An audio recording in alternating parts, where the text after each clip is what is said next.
Hi, good morning. My name is Brittnie Bassant, President and CEO for ChamberSOUTH, and we are here this beautiful Friday morning with Live with Brittnie, our weekly ChamberSOUTH show hosted here at Miami Community Newspapers in partner with our good trustee partners here at Miami Community Newspapers. So today I have an incredible guest with me, Mr. Kendall Peterson. Kendall, hi. Good morning, Brittnie. Good morning. It's so great to have you here. It's great to be here. Okay, so we're just gonna get right into it. I want to learn a little bit. I think our audience wants to learn a little bit about you, so your personal, your professional journey, and because this is going to be a fun interview, I want you to throw in a fun fact. Okay, personal. So I basically a longtime South Florida resident. I moved here when I was 12 years old. It was back in the 70s. Where'd you move from? Moved from Illinois. Okay. Grew up in the breadbasket of the U.S. Moved to Florida, which was obviously a big change at 12 years old, but Miami has changed an awful lot since 1977. For those of you doing math, continue. Yeah, don't do the math. Yeah. So yeah, I grew up, went to school. I went to Florida City Elementary, Campbell Drive Middle, Homestead Senior High. So on the south end of Miami, and began my professional career more or less with Florida Power and Light. I went to work with them in my early 20s. Spent 11 years as a nuclear plant operator at Turkey Point Nuclear. I'm full of surprises. Oh my goodness! Then I went to the corporate office. Got engaged didn't get engaged. I'm sorry. I got involved with a lot of different opportunities at Florida Power and Light, and basically just started helping make things better in different departments. And that led to another company, and that's kind of how I made my career. Interesting. You started off with FPL. So first and foremost, big shout out to our friends at FPL. They're doing amazing work on the West Coast right now with hurricane relief efforts. And I know my immediate past chairman is there right now on the West Coast, and that's an incredible company that really does have hands on the ground, boots on the ground, and it's also really connected to our community. So thank you to our friends at FPL for all the incredible work that they're doing. I had no idea. And then when I first met Kendall, going so off script, when I first met Kendall, you were talking to me about robots. Yes. And so your professional journey has just been really diverse, I think. Really, really, really interesting. Okay, so what's my fun fact? Was it that you worked at FPL as a nuclear plant operator? No, I just, that's not even a fun fact. Okay, I want a really fun one. Fun fact, I played highly competitive ice hockey for 16 years. Up to not in Florida? Yeah. In South Florida? Yeah. In Miami. All right. Highly competitive ice hockey. Yeah. Well, the highly competitive part was you in Miami. Oh. But, yes, and I am the highly competitive part of that for sure. That's really interesting. Wow. Yeah. Incredible. I'm a yay sports kind of girl, so good. I'll give you a big round of applause for playing a professional sport there. And yeah, that's not really my forte. So tell me so you've had a very diverse professional journey, but what did you want to be when you were younger? Like, what did you want to be when you were little? Like, oh, when I grow up, I want to be this. And how do you think that shaped like who you are and what you do today? Great question. Almost everyone who knows me knows that when I was growing up, I wanted to be an astronaut. Really? I was 3 years old, dating myself again, 3 years old when Neil Armstrong landed on the moon. I watched it with my mom in the kitchen. You remember watching it at 3 years old? Absolutely. Wow. It changed my life. What a memory. Changed my life. I remember that moment as clearly as I remember anything. And it was hard to see as a little 14-inch black and white television sitting on the kitchen counter. But the excitement around it was really, it was just palpable. And so that's what I wanted to be when I grew up. And so I pursued that, rejected by NASA in the 1990s. And so that, in terms of shaping my career and what I wanted to be, I had to figure out what else do you do? Right. When your entire life has been, kind of built on that. And so I had, my pursuit of working in the nuclear industry, getting pilot's license, doing all kinds of different things. Another fun fact: you have your pilot's license. It was all in pursuit of just kind of building the resume to be selected. So when that didn't work out, It took a little while. It was a couple of months. It was a bit of a rough period in my life. And I came to realize that the significance of landing a man on the moon actually started 8 years earlier when President Kennedy stood in front of Congress to raise the money to put a man on the moon and said, I believe this nation should dedicate itself by the end of this decade of putting a man on the moon and returning him safely to Earth. And what I started to connect along with my natural aptitude was that if you set a big, hairy, audacious goal and you articulate that clearly enough, then everything starts to line up. Then you know what you're lining up to. And that's really how I've made my professional career since then, is helping organizations align to big goals and make them happen. That's really interesting. And I think there's also something to be said about, you said, set a big goal and articulate it. But when you tell people about what it is that you're trying to do, there is a level of accountability there, right? So then now you're stuck. You told people that you're going to do this, and now you kind of have to follow through on it. Yeah. So I think that's really interesting. Wow. I'm learning so much. I felt like I knew you, but now I'm like, I didn't know anything about Kendall. My goodness. So now tell me, what are you the most passionate about? Most passionate about? I'm most passionate about my family. My family is something that both my wife and I are very dedicated to. Hi, Arlene. We love Arlene Peterson, Kendall's wife. She works for Chapman Partnership, another one of our great partners here in our South Florida community. So just hi, Arlene. We love her. Wonderful organization, by the way. So professionally, I'm passionate about helping leaders, helping businesses just achieve what they want to achieve, chase that big, lofty goal. Personally, I'm very dedicated to the well-being of my family. I have a wife. I have 6 kids, and they all have different needs. They all have different, aspirations, and so trying to make all of those come true is what my passion is. So we talked a little bit about this prior to the show, and I really want this story to be told because I think it's very, very noble. So you said you have 6 kids, and my jaw dropped when you said that earlier. So tell me a little bit about that, because that's a unique situation there as well. It is. Your response is not the only response that's ever been like that. When you mentioned that you have 6 kids, usually jaws drop. Yeah. So I have 3 children, Amanda, Gemma, and Sabrina. They are from a marriage prior to when I got married to Arlene. Wonderful. They're in their 20s and really, really great girls. And then Arlene and I got married, and we wanted to have children together because there's something very significant in a relationship when you can share that. And we weren't able to. For whatever reason, it just wasn't in the cards for us to biologically have children. Arlene grew up wanting to adopt children. I did not grow up wanting to adopt children, but I had some periods of time in my teens that were very, very rough, and so I've always had a soft spot for helping kids. And you put those together, and one thing led to another, and we decided to adopt. And instead of, not that there's anything wrong with this, but instead of going to China or wherever to adopt a child, my wife and I are both very philanthropic, very giving, very community oriented. And so we decided there are kids right here in this community in foster care that need homes, that need a loving parents. We have the means, we have the ability, and we wanted to offer that. And we sat down with our kids, with our, my older daughters, and brought them in on that decision as well, which I think was very important, because you don't just show up with other kids, right? It's not like coming home with groceries from the grocery store or a puppy. It's a big undertaking the whole family has to take on. So we sat down, and they were all in, and they wanted one of everything. They wanted, somebody from Mexico with that was also Asian, and they just wanted the whole world wrapped up into one child. You have 3 daughters. Did you get more daughters or sons, or how did that work out? Yeah. So what did the girls want in terms of, like, I want a baby sister, I want a baby brother?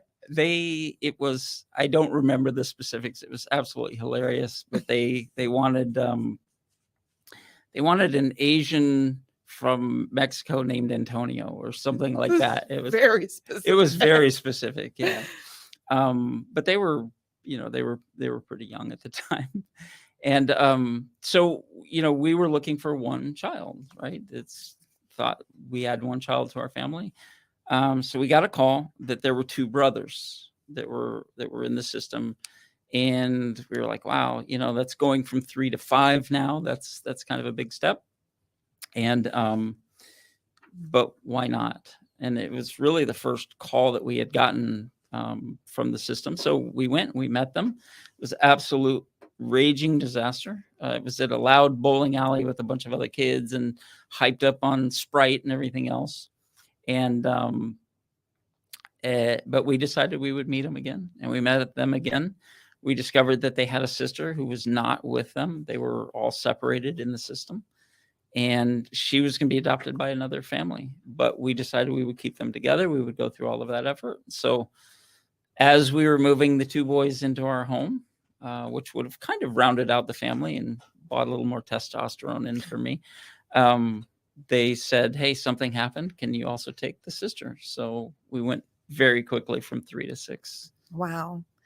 There's not much that I can say about that, except that it's an extremely noble thing. And I think to hear you say that Arlene grew up wanting to adopt kids, I think just shows just the caliber and the quality and the heart of both of you and your entire family, your biological children and your foster kids and your now blended family together. And that is such an incredibly noble thing. And that really just again, it shows the caliber of the kind of person you are. So thank you for sharing that story. Probably more the caliber of the person my wife is than me, but yeah, she's a saint. And she's an amazing woman and amazing mother, and gives her heart and soul to those. I've had the privilege of being friends with both of you and seeing you both together. And I think that you do balance each other very, very, very well. And you complement each other very well, and just an incredible couple. So yay, Arlene, we're just over here singing your praises. I love it.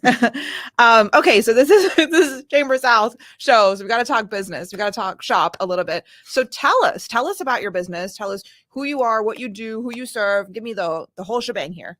Okay. I'm a business coach at the end of the day. Business coach, business consultant, depends on, what terminology you're comfortable with.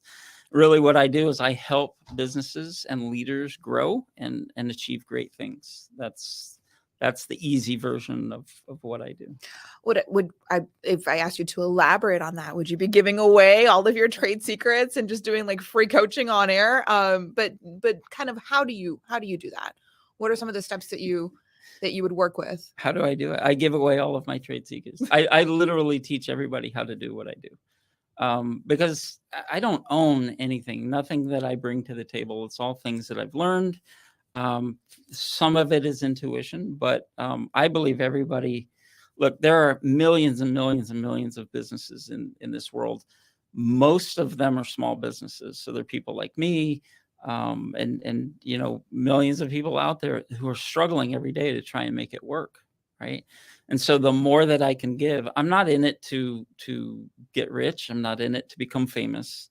I'm in it really, truly to help people, aspire to and achieve that lifestyle that they want, the business that they want, the results that they want.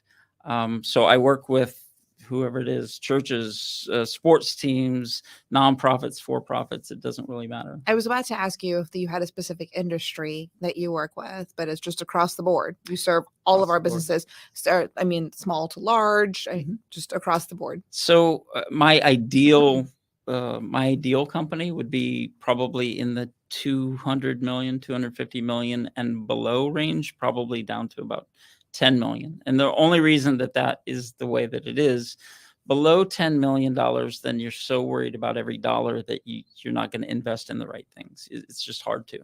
I will work with those guys, all day long, because that's where my heart is. And above 200 or 250 million dollars, it gets very bureaucratic and it becomes a big organization and it's cumbersome. So I like to be nimble. I like to go in and do what I do. I usually say I work for the Fortune 500 so that I can afford to work for startups. That's just kind of a funny phrase that's a great way to put it. That's a great way to understand because I do a lot of work for free. I work with a lot of nonprofits for free. Not that I want to advertise that a whole lot, but I'm willing to have a conversation with anybody and help anybody that I can. Yeah. So when you look at business consulting or even business coaching, right, there's so many different avenues and paths that you can do CEO coaching, you can do strategic planning, you can do so many different things for the organization. So what are some of the subsets of what you do? If someone is like, okay, I don't need a full suite business consultant, but I want to focus on a capital campaign, or I want to focus on strategic planning, or I want to focus on, we have a new CEO that we need to groom and coach and really kind of bring up to speed. Do you do those subsets? Do you do those little one-offs, if you will? I do every subset there is. Yeah. So the mainstay of my business is really built around what I call the 6 essential elements. Okay. And the 6 essential elements are the 6 things that every successful organization does. So I have studied business for my entire life since I was 15 years old. When I was 15 years old, I was homeless. And after watching a number of things that my mother tried to do to make ends meet after my father died. And so that kind of cemented in my brain, like, this is a problem to solve. How do you wind up here when you're working so hard? Why do some people succeed and some people fail? Why do some businesses succeed and some fail? So I've been trying to solve that problem my entire life. And I won't say that I've solved it, but what I've discovered along the way is that there are 6 things every successful organization does reasonably well. And the better they do them, the more successful they are. So my practice is around the 6 things. It starts with a strategy or having a vision. I was gonna ask you for the 6 things. Just drop the bomb and then not say anything. So it starts with having a vision where, just like John F. Kennedy, right? By the end of this decade, put a man on the moon. We knew what we were aiming at. 400,000 people rallied around it. We made it happen. That's how it works. You have to start with unifying the vision of where you're going. The second thing is you have to have the right people in the right seats. I always say people that get it, want it, and can do it, right? That's what you're looking for to make sure that you're firing on all cylinders as you're moving toward that vision of the future. The other is, and this is highly controversial because people hate to hear it, but process is the third one. Making sure that you do things in a repeatable fashion, that you understand what you're doing, and that you can become systematic. Those SOPs that we all love. All of those things that everybody hates, they're really, really, really important. Right. The fourth one is relationship. And so whether it's internal relationships between employees or outside relationships with your customers or with the community or whatever it is, those relationships are vitally important. It's where you get into communicating and all of those things. Then you move into managing by fact, right? And so a lot of businesses have no idea if they're making money or if they're not, what their cost structures are. They have no idea if their product is good, if they've got the right product for the market. So boiling it down and measuring by fact, using data, what you're doing, and then using the facts for decision making. That's what successful organizations do. And the last one is what I call innovation. And that's a combination of solving the problems that you have and not dying a death of 1,000 cuts, doing the same terrible things over and over again, but also staying relevant in an ever-changing world. If you look at Sears, for example, which I grew up with, that was the Amazon of the day, right? We got a big giant catalog and everything you wanted was in it.